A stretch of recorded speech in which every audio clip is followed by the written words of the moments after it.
In regional Australia, art is an essential part of a small country town's identity. Not only does it bring the community together, but it also attracts extensive foot traffic which contributes to their economies and allows businesses to prosper throughout the year. Grenfell is a historic town founded on gold mining and pastoral leases, and birthplace to poet and storyteller Henry Lawson.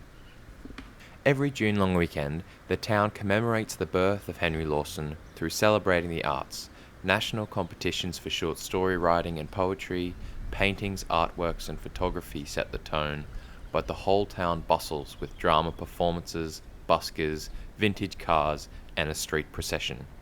This brings tourism to the town once a year. The silo art brings tourism every day. What was simply an idea from Peter Marwini in 2019 has become a new crowd attraction in this town, as you can see through the left window. Veering away from the past, Grenfell is now home to a painting by artist Hisco on a set of functioning silos. This extravagant artwork sprawled on an interesting canvas links this town with a countrywide art trail. Throughout the pandemic, it provided a safe tourist route as the art is displayed in open spaces allowing for social distancing. Well, there was a period where nobody could travel, see? Although, strangely enough, we had people that were locked in here, basically, I think. You know, they couldn't go to Victoria and they couldn't go to Queensland. But they could travel around New South Wales. So a lot of people just took to touring around the country here, which was obviously, again, majorly beneficial because normally everybody's going to Queensland and spends nothing, or they're going back home, you know. But in that period, I think, you know, it was certainly beneficial in New South Wales. Of course, the project created a buzz within the town as well.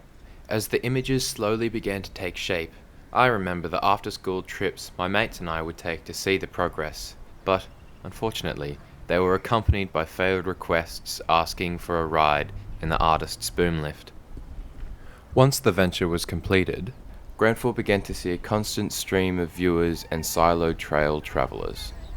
And the free camp is critical to any of these types of things, because if they camp free, they spend the money in the street. If they don't camp free, they have a look and keep going to the next place where they can free camp.